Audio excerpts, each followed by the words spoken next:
Good afternoon all, and welcome to the Vale of Glamorgan Cabinet meeting taking place today, the 6th of October 2022. I'm Councillor Liz Burnett and I'm chair of the meeting as the leader of the Vale of Glamorgan Council and Cabinet member for Performance and Resources. May I remind everyone present that the meeting is being live streamed as well as recorded via the internet, and this recording will be archived for future viewing. Could all participants please mute themselves when not speaking in order to avoid any background noise or feedback for that matter when other participants are speaking. And if a participant wishes to speak, can they please put up their hand if they can be seen on screen, or use the raise hand function. I think it's probably put your hand up anyway. Please ensure that all debate is raised verbally, not via the chat function, for the sake of the recording, and the chat function may be used to highlight any technical issues or attract the attention of the chair or Democratic Services Officer. If any participant has difficulty hearing or being heard when they're addressing the committee, then they should let the chair or the Democratic officer know. And if obviously if you've got a webcam, then perhaps try turning it off, as that would help with broadband or Wi-Fi bandwidth, so that you can at least hear and be heard. So let's just get rid of that one off my tablet. So today, as usual, first agenda item on the agenda is apologies for absence.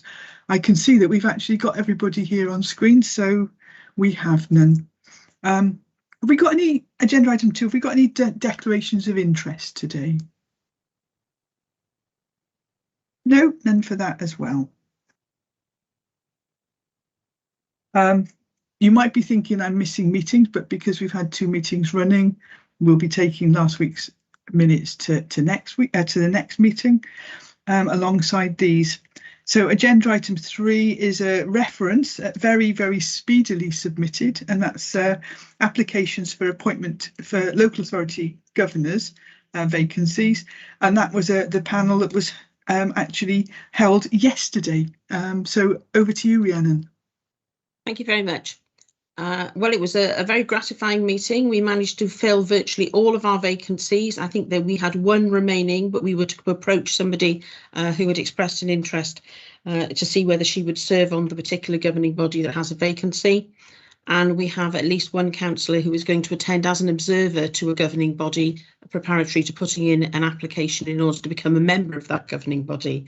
So it was a very pleasing meeting to see so much enthusiasm for taking part in governing bodies. And so what I'd like you to do is to consider and agree the appointments that you've been sent, with the whole list, please, so that we can advertise the vacancy should that arise. I'll second that, as I was at the meeting. Thank you. Thank you, Margaret. Thank you both. So as I said, we got the appointments as listed be approved, and that we note that where the applicants had indicated they'd be happy to appoint it to 2 governing bodies, that any vacancy but didn't take up positions offered, the vacancies could be deferred. So we've got a mover and a seconder. Everyone happy with that? Yeah. Thank you.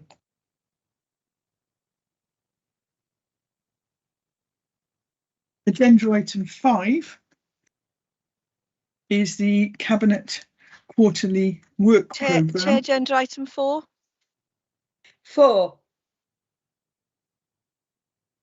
Report of the meeting, Cardiff Capital Region. I can spot that, yes, and I will pick it back up from my file. I don't know why. I assumed that I'd had the Governors Committee panel in hard copy, which of course I didn't, because we all had it electronically. So yes, agenda item 4. This is just the Cardiff Capital Region Regional Cabinet, which I attend as the Vale of Glamorgan's representative.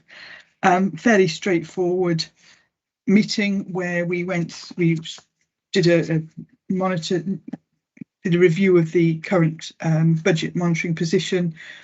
annual business plan, some very interesting discussions around Metro Central and some of those developments that will affect us.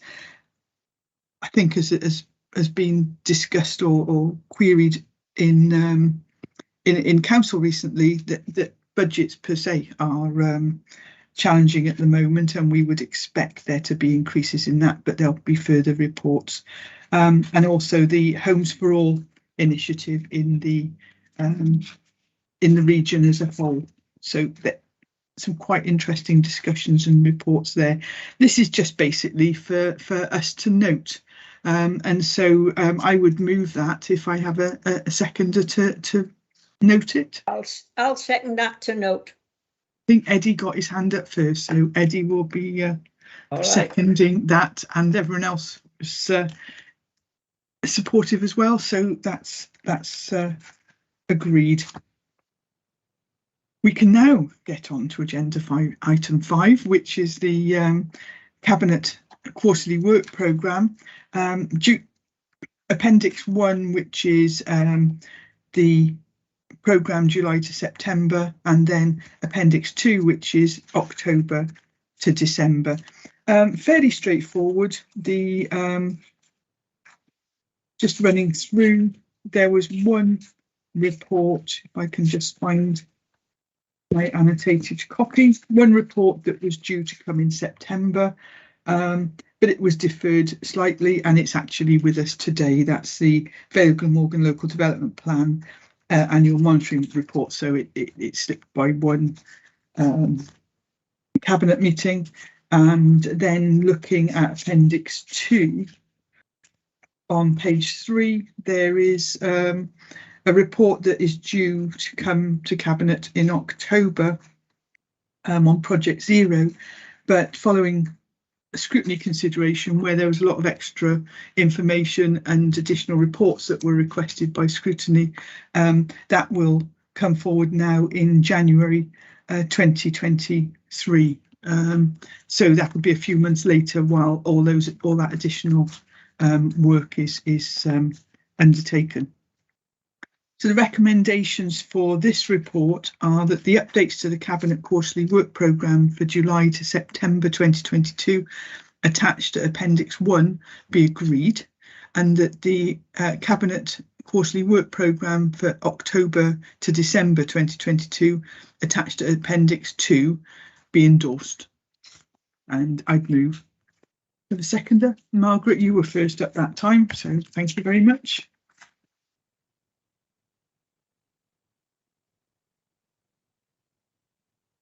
Moving on, this is the first of a number of financial reports before us to date, and I make no apology for the fact that they are fairly complex, and I will go through them in detail. I think that in the current situation, it's important that we provide those details to members of the council and also to the public as a whole, so that people know what we're facing and how we intend to deal with it.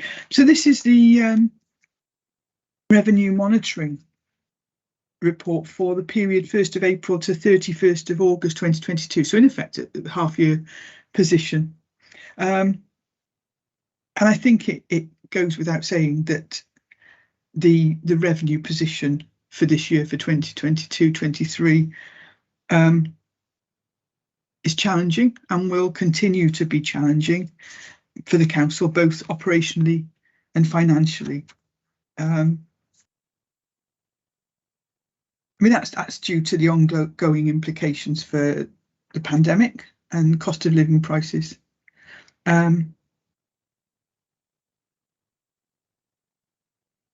Emerging pressures during 22-23 relate to energy standing charges as the recent pay award proposal, general inflation, particularly in areas such as school transport, cost of living and staffing pressures, are all coming into play, and inflationary and demand pressures are being experienced across services and will need to be carefully managed during the rest of the financial year. Currently, there's a balanced position overall, with the pressures being met through service reserves and a forecast underspend on the policy budget, although work will have to continue to mitigate school transport costs that we're facing. The council still claiming some sums for free school meals and statutory sick pay, at the Ukrainian funding, discretionary cost of living schemes, carers grants and winter fuel payments, also are contributing to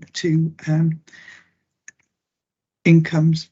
Throughout the monitoring, we've identified where services are unable to meet the cost of the current proposed pay offer, which we'd obviously budgeted a sum for last year, but it has to be factored into the projections, which is in the region of about 6 to 7% compared to the budgeted pay figure, which was about 3%. In schools, it's estimated that the cost of teaching and the collective agreement pay report awards will be about 2.8 million higher than the pay award growth that we'd awarded to schools for the 2022-23 budget. And in addition to this pay award, schools are anticipating a substantial rise in energy costs for the current financial year based on the rise in standing charges, and these costs will be met by the school balances that schools hold in year. In learning and skills, there are a number of planned drawdowns from reserves within the service, and in addition, the school transport service is reporting a projected overspend of 715,000 in year due to inflationary and demand pressures, and a balance of 646,000 will need to be mitigated as we progress through the year. In social services, the overspend of 1.35 million, with 600,000 of that being associated with pay offer. The balance of 750,000 will be funded by social service reserves. Children and young people services outturn at the end of the year could be an adverse variance, a negative variance of around 150,000. In adult services, continuing pressure on the budget is for community care packages, and the budget's extremely volatile, and therefore work's being undertaken to assess a realistic end of year position. While this overspend may reduce, it reflects the unallocated hours that can be delivered and not the full cost of support that service users have been awarded. So as we've heard before, actually being able to find carers to support our most vulnerable is difficult in many cases. In resource management and safeguarding, pressure in year associated with running the council's residential care homes due to the increasing costs of running these facilities. So we keep seeing inflationary pressures in most services. Leisure, as we reported in the last monitoring increase, support to Parkwood, who run our leisure services in the context of reduced customer numbers, is estimated to cost in the region of about $500,000, which is planned to be funded from the Neighbourhood Services and Transport Reserve. And resources, that's projected, as we saw in the Cabinet report on the 29th of September, it will include the implementation funding as we discussed there. In policy, there's a 2 million underspend, which is being used to offset some of the other charges against capital financing due to the council's internal borrowing approach, and 250,000 against the council tax reduction scheme. We have earmarked efficiencies of about $500,000 this year, and services, even in light of these huge pressures, will continue to work towards those. There is actually a new part in this report, which is on page 13, which is about reserves, and this is a new section of the monitoring report, and it includes our use of reserves for capital, planned use of reserves and unplanned use of reserves to support emerging overspends, and that's actually going to keep us, or enable us to keep a handle on our use of reserves and how it goes forward. And in terms of treasury management, in borrowing update sets out some borrowing that's taken place early in year. Further borrowing will be kept under review in the context of current borrowing, and the internal borrowing position will be maintained or increased as needed. In terms of our investments, the council continues to invest cash balances, including reserves, through various investment tools such as investment in money market funds and with the government via treasury bills, which are generating good returns in year. So we're trying to maximise investments within our risk criteria and minimise borrowing. It is complicated. It's a complicated picture, and very much has changed since we set the budget in March of 2022. But we will continue to report on where we are, and also as we go into the budget setting cycle. So recommendations for this report today are firstly that the position with regard to the authority's 2022-23 revenue budget be noted. Secondly, that members note the arrangements to offset the emerging overspends in 2022-23 as set out in the report. And thirdly, that members note that the additional cost pressures of 2.84 million on schools in 2022-23 that may need to be met from school balances. And as I said, we are noting that it may need to be met, but that's as the budgets go forward in the future. There is recommendation 4, which says that this report be referred to Corporate Performance and Resources Scrutiny Committee for consideration, but actually it's already going to that committee through the changes in timetables, etc., due to mourning and the mourning period and the report publication dates. I said this is already going, so we don't need that as a recommendation. So I'll move those recommendations. Second. Thank you. And is everyone else in agreement? Yeah. We go on from revenue monitoring to capital monitoring. And this is advising of the progress on the 2022-23 capital programme for the period from 1st of April to the 31st of August this year, and to request changes to the capital programme.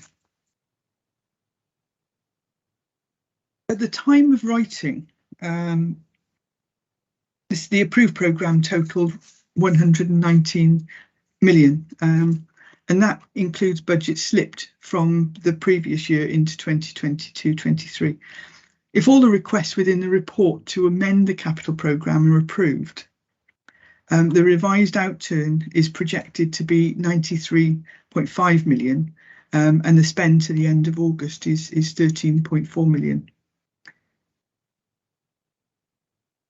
As we've discussed previously, I mean, the capital programme is currently subject to significant inflationary pressures due to the current economic climate, and this is leading to much more negotiation with contractors, the need to retender processes, and re-engineer projects. And this in itself is resulting in schemes start dates being delayed. There are still issues with long lead times on the delivery of materials, especially in relation to the purpose of vehicles and some building materials. I know that some people ordering new cars these days are having to wait a year or so. So, you know, there's nothing different for us in some of those cases. Schemes will be closely monitored throughout the year to identify overspends and slippages. And as part of this report, slippage of 25.7 million has been requested. Further slippage is anticipated in Q3. A new appendix is included within the report, and that's Appendix 2.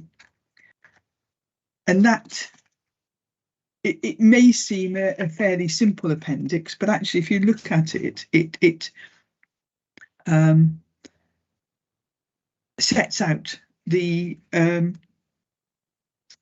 sort of the directorate position, sets out the approved budget as at the final proposals report back in February of this year, and then details movements in year, including slippages and additions to demonstrate the journey of that spend to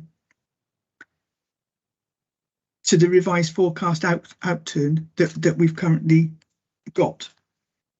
The report also details recent delegated authority requests that have been approved, and also notes the use of emergency powers that are detailed in the appendix to the report.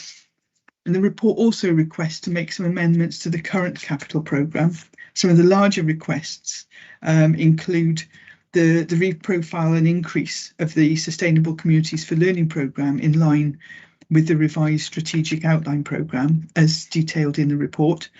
The housing improvement programme slippage totalling 15.119 million, of which 6.34 million relates to new builds due to delays in the determination of planning applications and the SAB approvals related to drainage. Vehicle replacement programme slippage of 1.384 million due to the long lead times of vehicles. The new household waste recycling centre, and that's because construction is unlikely to commence for 12 months if suitable land is acquired. So there's a slippage of 1.455 million requested.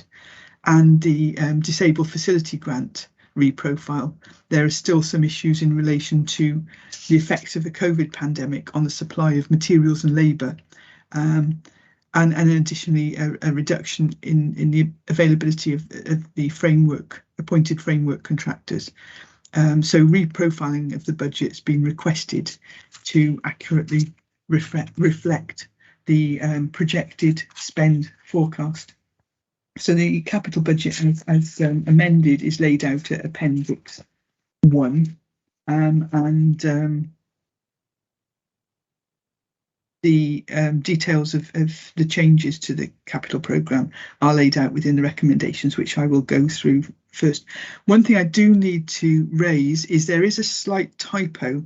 If you look at page 3, right at the top of page 3, there's a brackets in relation to the housing improvement programme, and it says 124,000 HRA internals and 53,000 HRA emergency works and 138,000 social. And if you look about halfway down the page, there is a spare phrase which says services revenue contribution. That should actually be at the top. So it should read and 138,000 social services revenue contribution. On top of that, just underneath that phrase, services revenue contribution, there is a bullet that says HRA new build carry forward 6.344 million into the 23-24 capital programme. That, if all things were perfect, would come up and be the first bullet point on the top of that page. Just wanting to get everything exactly right as it should be.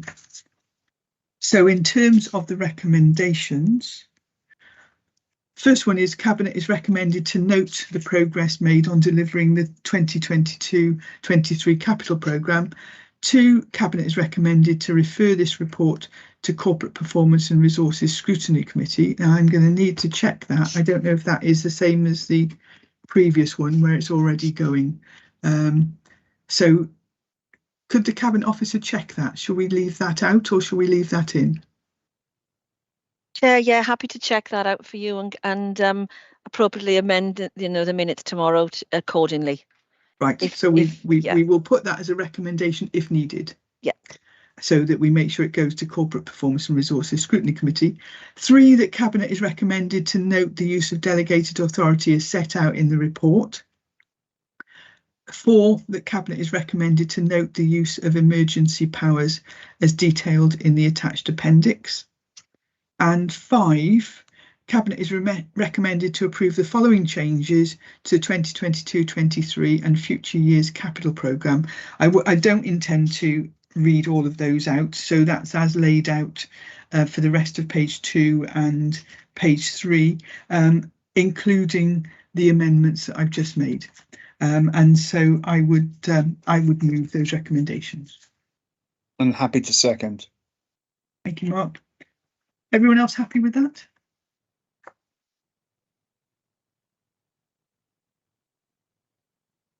So moving on to, let me just make a quick amendment to my screen just to make sure I have all the right stuff in front of me. Super. So this report is the draft capital strategy for 2023-24 and the initial capital programme proposals 2023-24 to 2027-28. Just to make sure that everybody has received, there was an updated Appendix 3, which had it because there were a couple of typos in that, and that was circulated prior to the meeting. But just so I can mention that in advance. So this report provides the Council's draft capital strategy for 2023-24 at Appendix 1, and also sets out the current five-year capital programme for the period 2023-24 to 2027-28, which is detailed in Appendix 2. The capital bids that have been submitted are detailed at Appendix 3 to the report.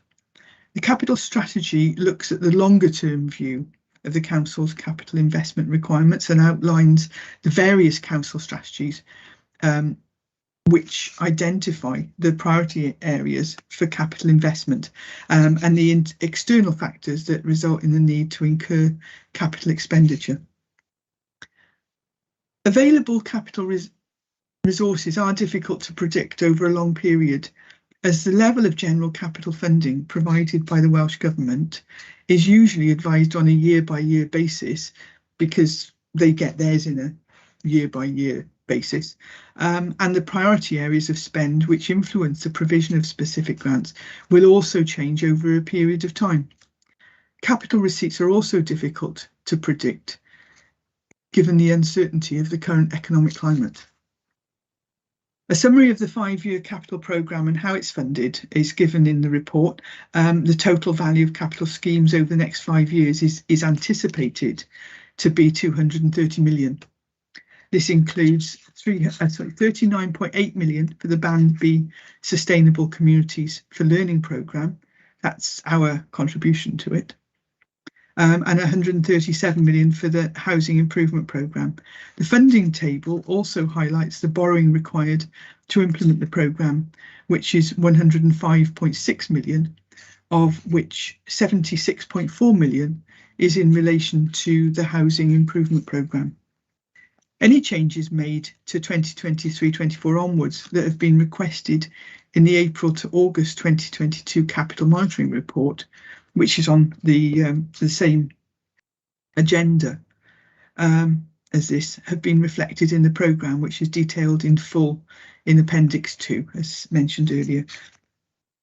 Capital bids were requested to be returned by the 9th of September, and in total 39 bids have been submitted. A summary of the capital bids over directorate area is detailed in the report. In total, gross capital bids over the 5-year period total just under 110 million. And the net bids, after deducting any potential grant and Section 106 funding for the period, total 41.7 million. In relation to 2023-24, the gross total of bids is 16.7 million after deducting Section 106 and specific grants. The net value is 14.5 million. And if all available funding is used as detailed in the report, 6.994 million general capital funding and 5.006 million of capital receipts and reserves. The shortfall is 2.533 million.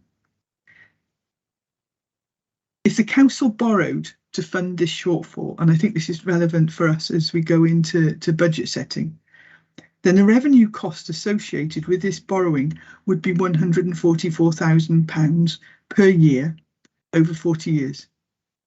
So that in terms of capital expenditure, if we borrow to do it, it has a revenue cost. This would mean every £1 million of borrowing would have an impact of approximately £56,800 on the revenue budget. So, you know, something to bear in the back of our minds, really. As the bids have yet to be evaluated by the Strategic Insight Board, you know, that's the cross-council board, and the settlement for 2023-24 hasn't been confirmed, it is proposed, because of the uncertainty in the level of funding that will be provided, that no schemes will be approved for inclusion in the capital programme at this point. And further assessment will be carried out by the Budget Working Group once the level of funding is known and consultation has taken place. So we'll know how much money we've got, and we'll have the feedback from various scrutiny committees, etc. The report provides an update on the funding of the Sustainable Communities for Learning programme and further information relating to progress of the schemes that can be found in section 2 of the capital strategy. So where do we go for next steps? Well, first of all, the capital bids need to be reviewed by the Strategic Insight Board. Each scrutiny committee will be asked to consider the initial capital programme proposals as shown in Appendix 2 and to make any recommendations for changes and consider the capital bids shown in Appendix 3. If changes are requested or specific bids are supported, then the reasons need to be recorded in order to assist the Cabinet and the Budget Working Group in drawing up the final proposals. Corporate Performance and Resources Scrutiny Committee is the lead scrutiny committee and will consider both the initial capital budget proposals and any recommendations that other scrutiny committees have made. And the responses of scrutiny committees must be referred to the Corporate Performance and Resources Scrutiny Committee and made no later than the 16th of November 2022. So that's the work that's going to be ongoing through the scrutiny cycle shortly. Senior officers will also be reviewing and prioritising the bids as part of the programme of work. I was going to say extensive work to balance the budget. The Council is working to balance the revenue budget for 2023-24, and it's a very challenging year due to the current economic climate and the cost of living crisis. And significant cost pressures have been submitted and are currently being reviewed. The level of acceptable borrowing will be dependent on the resources that are available within the revenue budget, which will not be, we won't know that till January. No further unsupported borrowing will be added to the capital programme until this time, and consideration will need to be made of the revenue costs associated with any proposed borrowing. The timetable that we have requires Cabinet to approve the final budget proposals by no later than the 16th of February 2023, and that Cabinet's final capital programme proposals will be considered by Council at a meeting on the 6th of March 2023 to enable the Council tax to be set by the 11th of March next year, as we are required to do. Dependent on the announcement of the final settlement, the timetable may need to be reviewed to ensure decisions regarding the budgets for 2023-24 can be fully informed by the funding levels available. So a very comprehensive report, and my thanks to the finance team for pulling this together. I know it's taken a huge amount of work, and they were working until the 11th hour to get this, or nearly the 12th hour to get this into us. So the recommendations again before us today is that Cabinet approve the draft capital strategy 2023-24 as set out in Appendix 1, that the initial capital programmes for 2023-24 to 2027-28 and capital bids are reviewed and submitted for consultation with all scrutiny committees.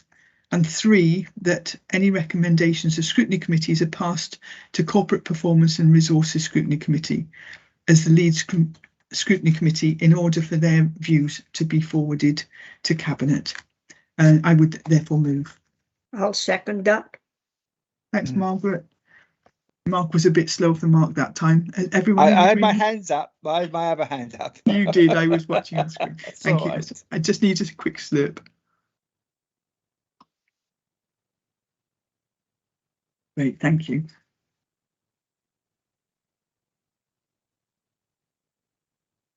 Moving on to agenda item 9, and this is our final finance report for today, and this is our financial strategy for 2023-24 and a refresh of the medium-term financial plan. I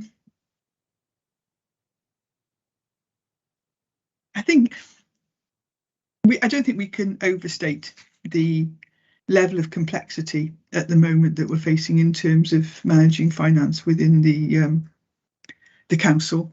The news that we're getting daily at a UK level doesn't give a huge amount of confidence, but I'll go through the situation as we currently see it.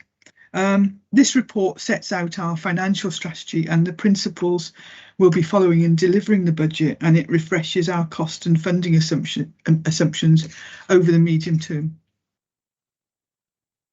We're operating, as I said, in an ever-challenging environment, and currently we're facing a gap of 28 million. We're currently reviewing our resources and funding levels, and we know that this figure will move over the forthcoming months. There are spending pressures of 38 million. And the team have attempted to identify all known pressures to give us what is very likely a worst case scenario. But we can't guarantee that. The costs are categorised as investment, inflation, demography, and cost pressures, and we will be challenging these and trying to balance the budget, assessing where they can't be taken forward or absorbed. So that there are some categories that we will have to refuse. The big unknown at this time is the funding settlement from Welsh Government, because obviously that funding settlement depends on what they have from the UK government.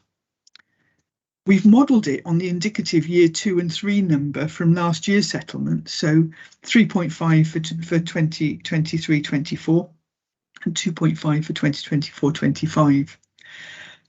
In recent years, the final settlement has been better than anticipated, and the prospects for the council better than forecast at this stage of the year.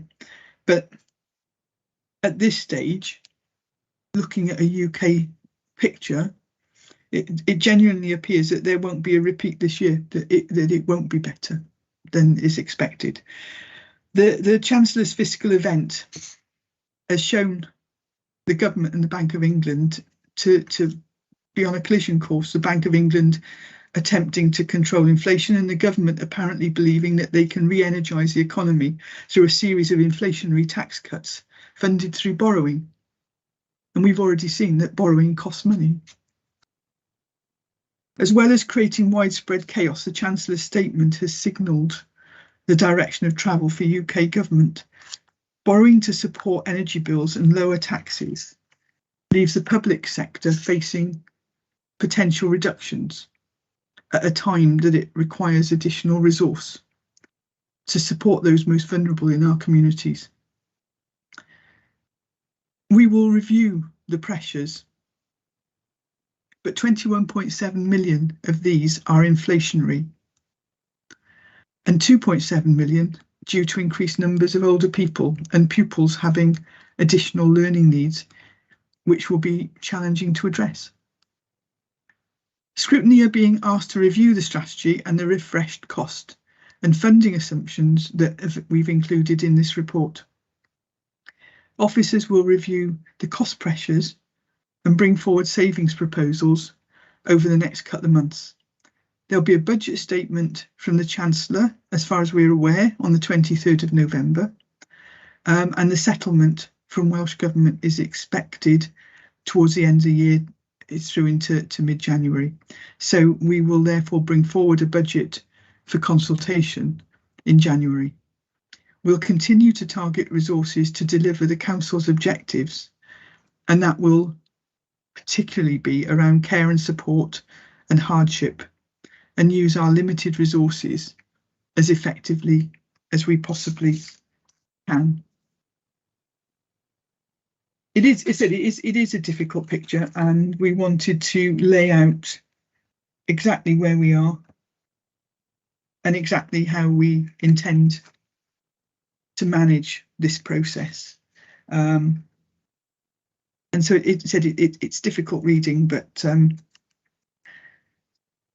that's the way we're going at the moment. So we have 5 recommendations before us. Firstly, it's recommended that Cabinet notes the challenging financial position faced by the Council, with a funding gap of 28.19 million in 2023-24 and 49.83 million across the medium term.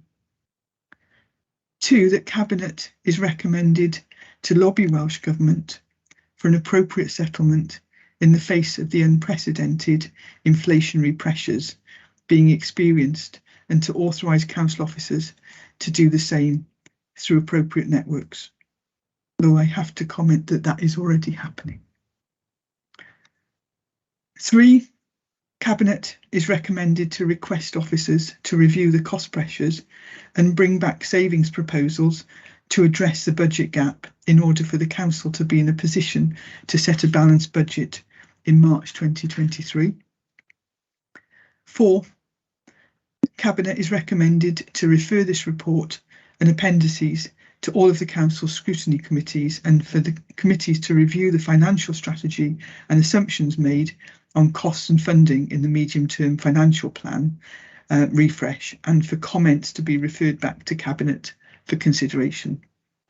And 5, Cabinet is recommended to note that a further report on the Council's budget be presented to Cabinet in due course, as outlined in this report. And I would so move. Wyn, you wanted to speak?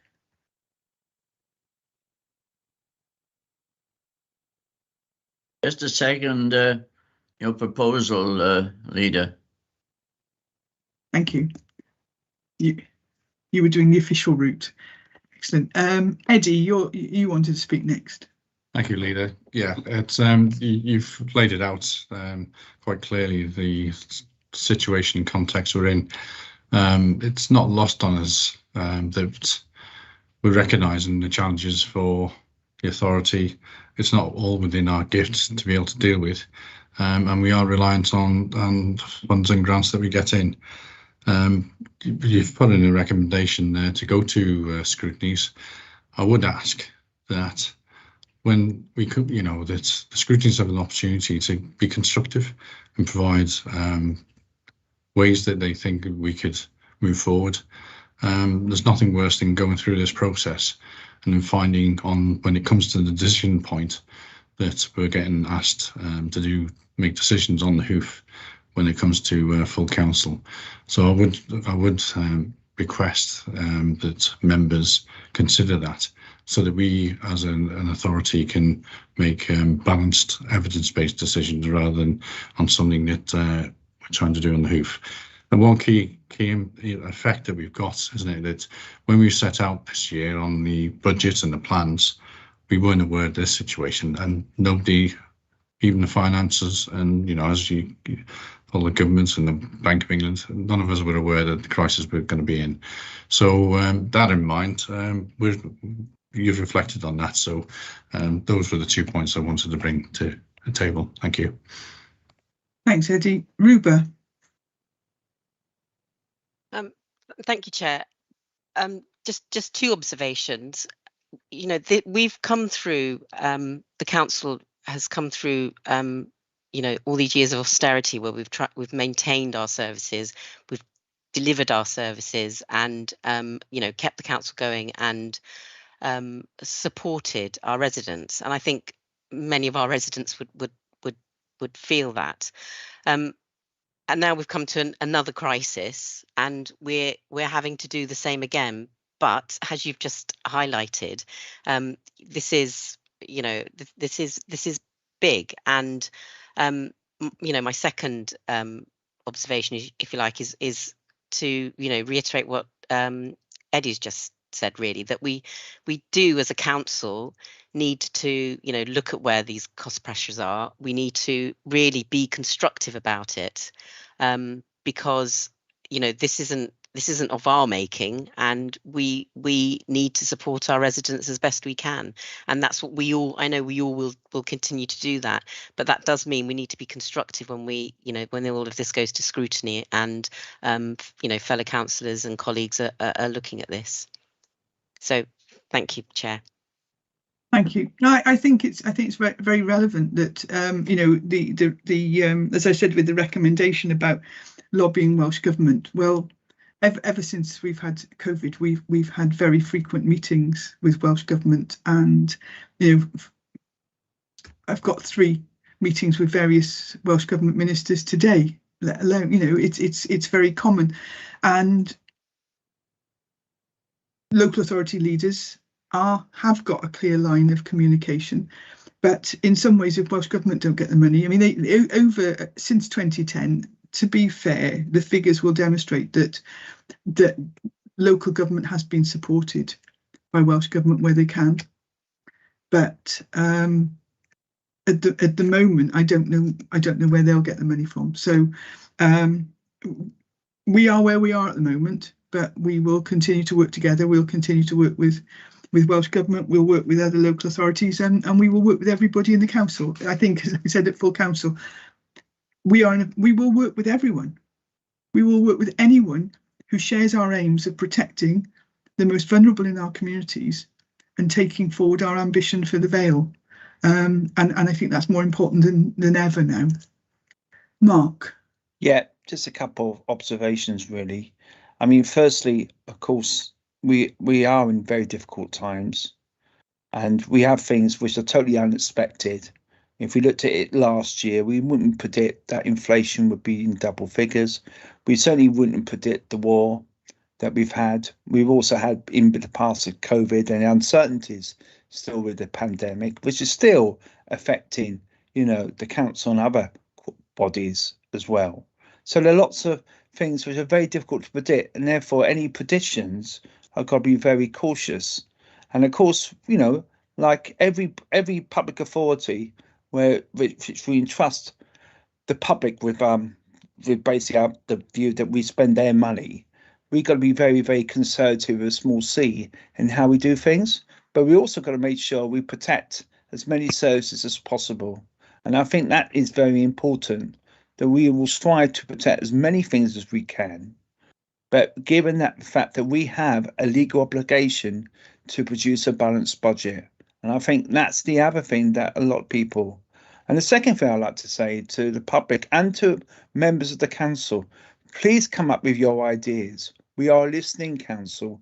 We'll listen to your ideas.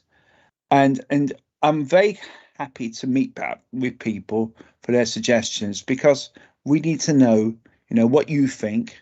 And we also need to explain why we can do certain things and why we can't do certain things as well. So to be honest, that's what we got to keep doing. And I know we're very good at that. And I'd like to second the recommendations. Thank you.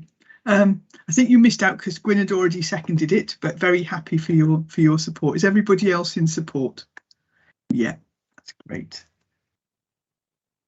Well, moving on, we've got agenda item 10, and you get a release from me, and it's over to Eddie for the Cardiff and Vale of Glamorgan Market Stability Report. Thank you, Leader.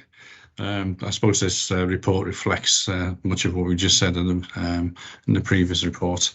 It's about the market stability report, and it's a look into the context and what services have to be provided.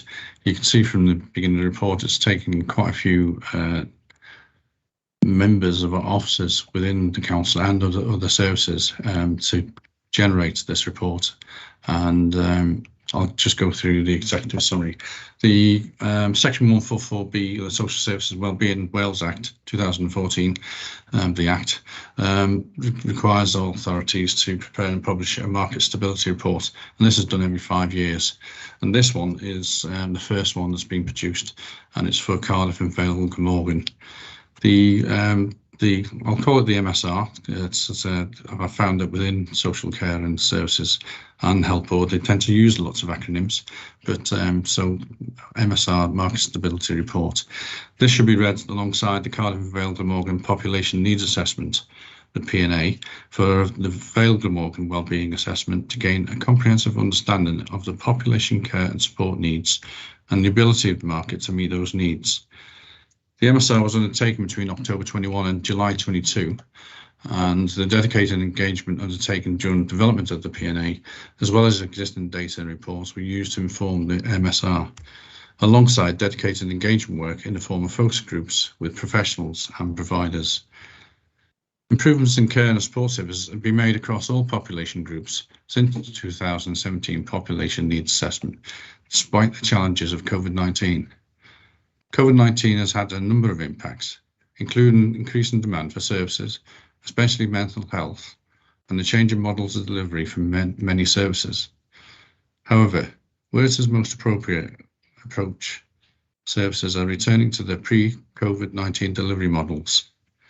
The longer-term impact on care and support needs of our population and the market stability will require continued monitoring to ensure market sufficiency. The Health, Living and Social Care Scrutiny Committee considered the Market Stability Report on 6th of September and requested more detail regarding the required mechanisms for the annual report. The Regional Commissioning Board will need to consider this with partners and any requirements from the Welsh Government in due course. I think the explanation on that is that this report has been done by the Regional Commission Board, which is placed into the Regional Partnership Board, and really the mechanisms of obtaining all those details is within their gift. It's not just the local authority, although of course this local authority has to approve this. You can see on the report as well, there's a link to the full draft MSR, and that's gone to the Regional Partnership Board. Just excuse me a minute.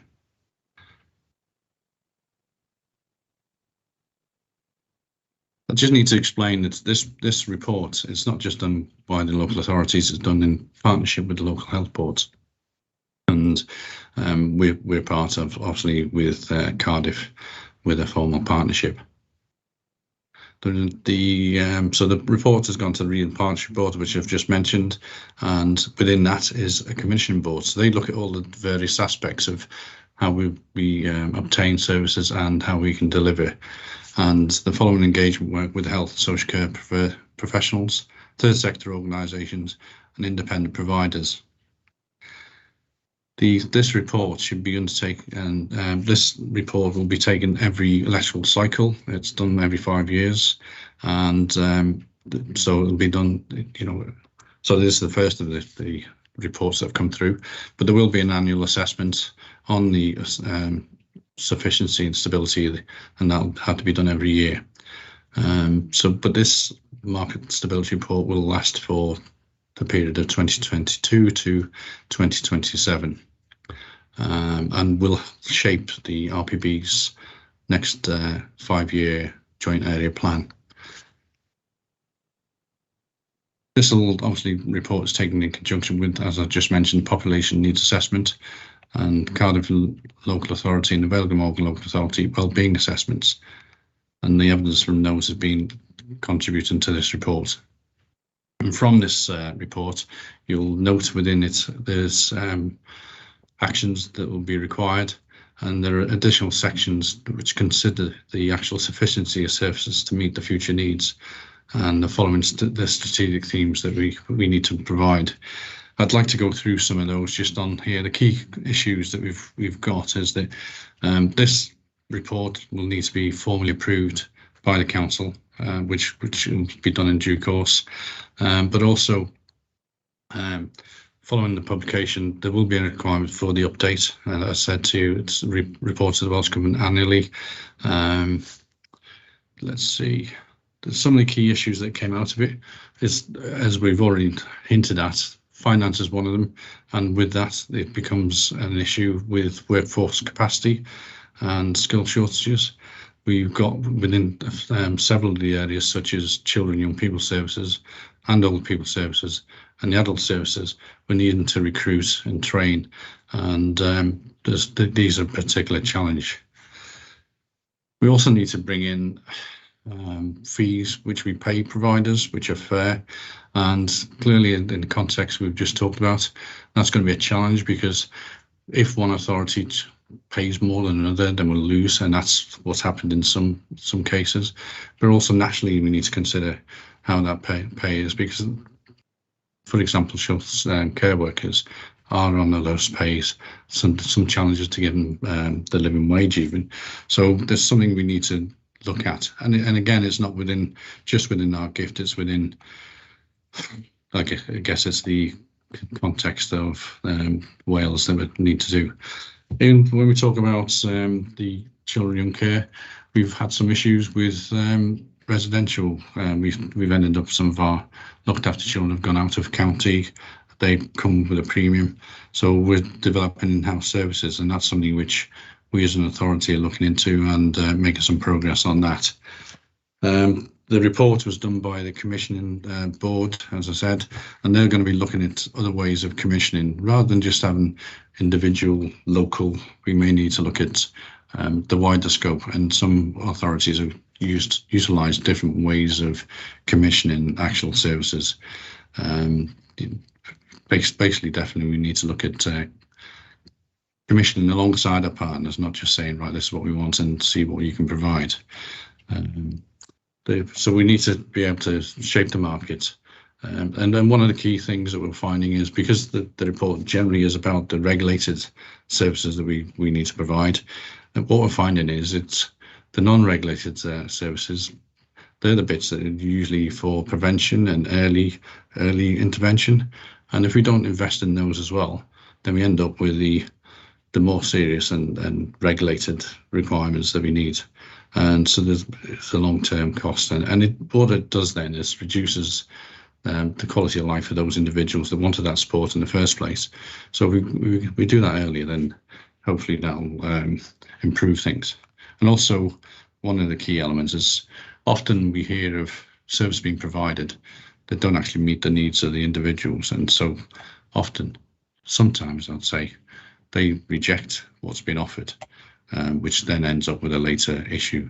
So those are the key issues in the report. If you read the actual MSR itself, it's a very clear report, and it's for me, it's an honest report, and it shows what actions that we can take as authority and as a regional partnership, and also leads into the regional partnership board. Interestingly, I've just come from a cabinet meeting with the Welsh Government Local Government Association, and similarly the other regions are in the same position. So as we pass on the best practice for each of us and work together, then hopefully we'll be in a better position. You will notice from this report there's quite a lot of background reading. I've mentioned them already. The population needs assessment and the wellbeing assessments. They give the evidence for much of what's gone into this report, and I just need to thank the officers who've committed to this, because it's quite an in-depth report that they've come up with. The recommendations for this is that Cabinet approves the contents of the Cardiff and Vale Glamorgan Market Stability Report, and 2, that the Cardiff and Vale Glamorgan Market Stability Report be referred to full council for approval. I so move. Thank you, Eddie, and I'm delighted to second that for you. Margaret, did you want to come in? No, I was going to second, but you second it. Super. No, thanks, Eddie. A comprehensive report, and I think all of those that rely on the services of the social care team would recognise the challenges that they are facing at the moment. And so I said an honest appraisal, and it's only with evidence and assessments of this type can we make sure that we go forward in the right direction. So thank you for bringing that today. Is everybody happy with that? Yeah, super.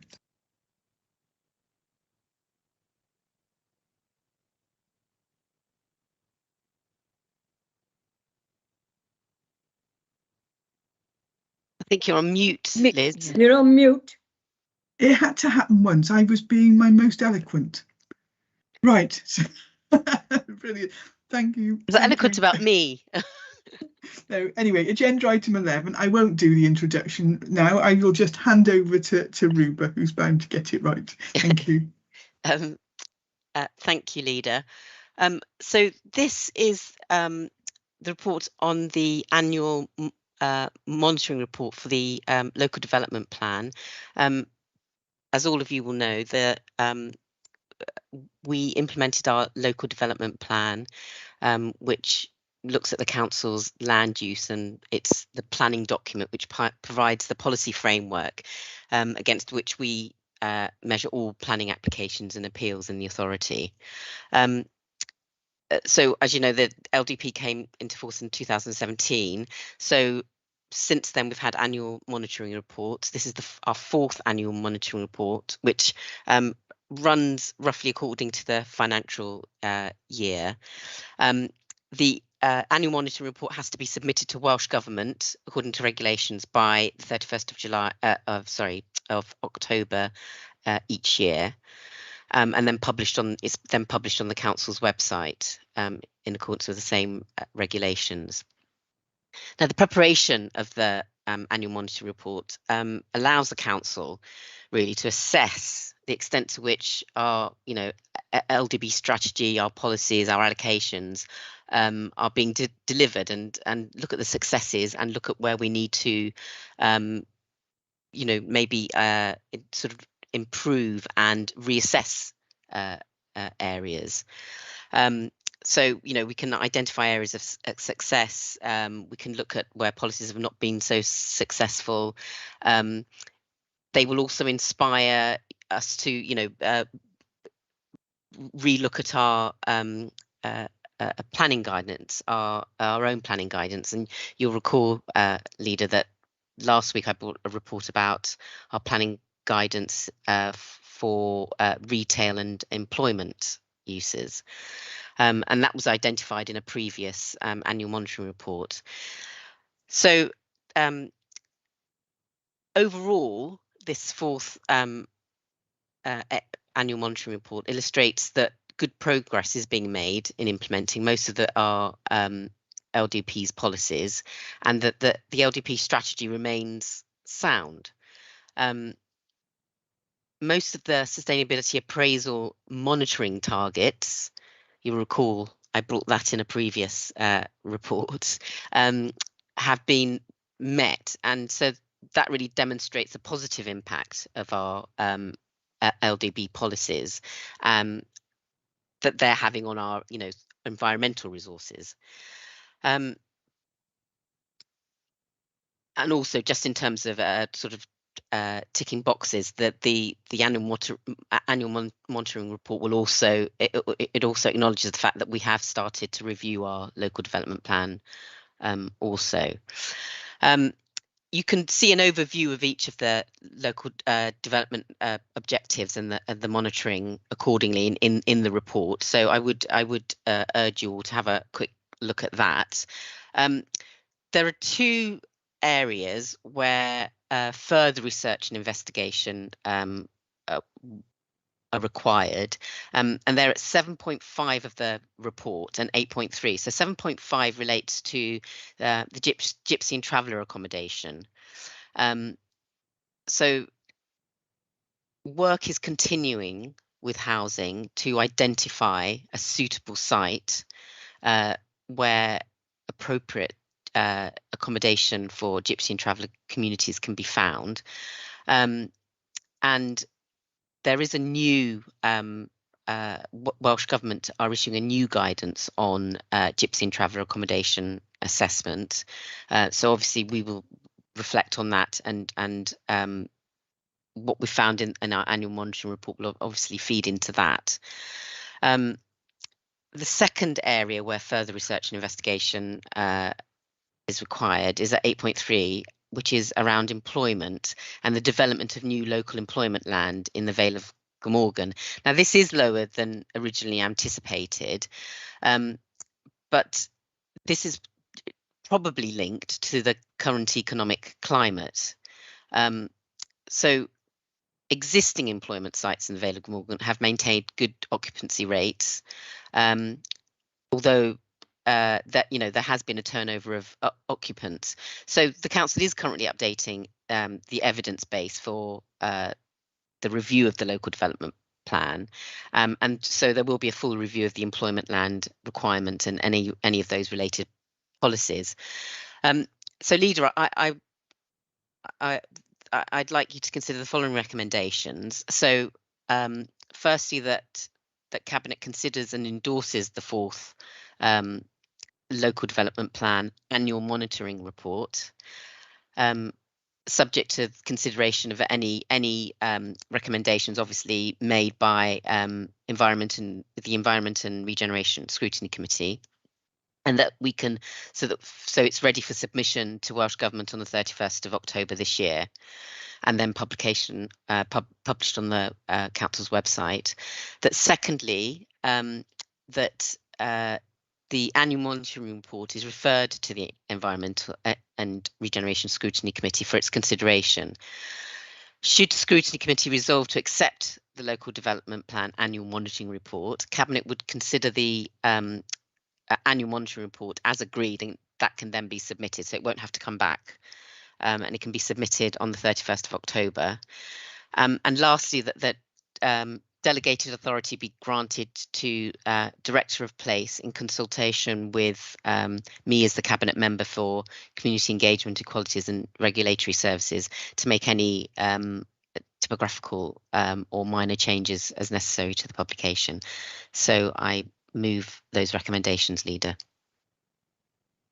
Thank you. I have unmuted myself, so I'm delighted to second those. And I can't see any hands up. So is everyone in agreement with that? That's super. And then moving forward on to our final item for today, which is agenda item 12, and that is for us to approve the council's response to the Dual Cymru Welsh water consultation on the drainage and wastewater management plan. I've been looking forward to this report. Over to you, Ruben. Thank you, Leader. So this report is seeking Cabinet's approval for a council-wide response to Welsh Water's consultation on their drainage and wastewater management plan for Wales. By way of background, the drainage and wastewater management plan is a 25-year plan where reviews are held every 5 years. And it's Welsh Water's intention to publish the first cycle of this plan at the end of March next year. And so they're seeking views now as part of that consultation process. So this report sets out the position that our council proposes to take in response to Welsh Water's consultation in this 25-year management plan. Now, an area of concern which the council feels needs to be highlighted to a greater extent is the potential impacts from combined storm overflows and their impact on local bathing water quality. The importance of recreational bathing waters in encouraging healthy lifestyles for people is, of course, important to us, and it's part of our, it's one of our well-being objectives, and we want to continue to promote active and healthy choices in leisure and cultural activities. So the land and water environments are some of our greatest assets, and we're committed to protecting and enhancing them for future generations. So we're very conscious of the fact that health and well-being are inextricably linked with the quality of the local environment. The quality of our bathing waters is of huge importance to the Vale of Glamorgan Council. So maintaining high standards of bathing water for our residents, for our businesses, visitors, and of course the wider tourism sector really can't be overstated, Leader. In the past, we've attained blue flag status for Whitmore Bay, Barry Island, but over recent years, isolated poor water quality results have meant that the beach couldn't achieve these beaches couldn't achieve a blue flag standard. So, this is a situation that we want to improve, and, we know that can be improved. So we do want to work with Welsh Water around this issue. And you'll see in the body of the report, officers have completed the survey that Welsh Water produced, but the manner in which some of the questions have been framed hasn't allowed the council's views to be fully expressed. And in particular, I draw your attention to question 18, which is simply asked in a yes or no format. Do you agree that we should prioritise the most environmentally sensitive areas over bathing waters? Well, as I've already sort of outlined, already, the council's position is that bathing water quality should be afforded no less importance than other areas. So, it's very important, and we see it as environmentally really important for us. So, in order that we can expand on that and explain this to Welsh Water, we've produced, Leader, you've signed this letter as a covering letter to accompany the questionnaire to Welsh Water. Welsh Water it's an organisation that we have a good working relationship with, and we want to continue that working relationship. But we've outlined in this letter some of the issues that I've raised already. So in terms of recommendations today, Leader, I'm asking that the Cabinet consider the contents of this report with the draft consultation responses, which are at Appendix 1, for the submission to Welsh Water, and that Cabinet agrees the content of the supplementary response letter that's also attached at Appendix 2. And in recommendation 3, Leader, I just wanted to add, just to dot all the I's and cross the T's, that I'm asking Cabinet also to agree that the covering letter be sent to Welsh Water, and that for officers and for Cabinet to agree that officers will engage directly with Welsh Water to encourage ongoing dialogue around the future of wastewater management and environmental protection. And lastly, that the use of the urgent decision procedure as set out in 15.14 of the Council's Constitution is exercised in relation to the recommendations above. So I move those recommendations, Leader. Thank you, Ruba. And Mark, you wanted to come in first. Yeah, thank you very much, and thank you for that presentation, Ruba, on that. I'd like to draw members' attention of the Cabinet to page 4 on the report. And if you look on it says here 1.4, the primary issues that the plan seeks to address are long-term challenges. Now, obviously, we've got to be aware of the general surrounding of the area of Welsh Water where they are. And we also got to bear in mind the population growth and the urban creep of that, which causes its own problems for organisations such as Welsh Water and the management of water, and also as a consequence of that, reduction of green space and also climate change. So if you think underneath what's in italics here, removal of surface water from sewage systems by working with others. And obviously we are very much the other in terms of being a local authority.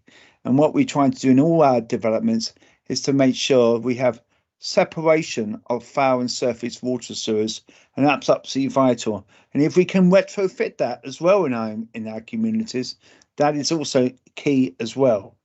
And also what we've got to try and do is reduce the amount of combined sewer outflows, because that causes an awful lot of the problems. And so that causes problems to potentially to water outside in the sea in particular, when we do have, you know, outflows problems because of severe weather conditions. And that's a real challenge. And I know in many places Welsh Water, along with ourselves, have put storage facilities in to pull back some of that water going in and overspill into outlets that go into the sea. And I know Welsh Water are still working with us on that, and we're working with them on that.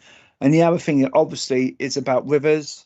I know that Fiacre Sharkey, that some of you might have known from your times of gigging with the undertones or whatever, is very passionate about water quality in rivers in particular. I know he's a very keen angler, and it is important there that we're trying to have good amount of oxygen in the rivers as well, so that the fish can flourish. And I think that's a challenge across the whole of Wales, not just in the Vale Glamorgan. And obviously trying to find solutions which are also good for the environment by providing nature-based and low-carbon solutions. And of course, the other issue that a lot of constituents are obviously concerned about is any flooding management as well. And that's mostly to do with sewer flooding. So again, that's something that, you know, we are working with Welsh Water on and we're trying to develop schemes with them. So I fully second the report. Thank you. Thank you, Mark. Yes, I mean, this we get a lot of consultations that, you know, we are sort of a statutory consultee in a range of things, but we thought that it was important to put in a full response to this consultation, and also to back it up with a letter. Historically we've worked very closely with Dŵr Cymru Welsh Water, and I can't see that changing, but I think we needed to say where our concerns lay on this. I mean, I've talked to my opposite number from Monmouthshire, and they as you would know, Mark, in terms of river quality, etc., they've also got concerns. We need to be having those consultations. Only earlier this week, Margaret and I went off down to visit one of our new housing developments off Hayes Road, Lonnafelin Wynt, and that's got the sort of the new sustainable drainage within the settlement, and there are rainwater gardens, and any runoff from the guttering, etc., in the houses goes into those rainwater gardens, rather than being suddenly going off down the street and you know, help contributing to flash flooding and that sort of thing. And if you're driving past, in front of the development, there's actually a large swale, you know, sort of like a sort of temporary pond, and it's all planted up with wildflowers, and it looks absolutely super. But it will provide such a useful sort of backup in terms of drainage, etc., that keeps stuff out of our sort of main storm drains. And it's those sorts of things going forward that we actually need to be doing. But I was delighted to write the letter, and I hope we get a response. So yes, that's really good news. So Ruby, you've moved. Mark, you've seconded. Everybody in approval? Agreement? Yes, that's great. So thank you for that. And I don't have any urgent items today, and I don't have any part 2 items, whether they are urgent or not urgent. So therefore, I think it's we can close the meeting, and thank you all for your attendance today.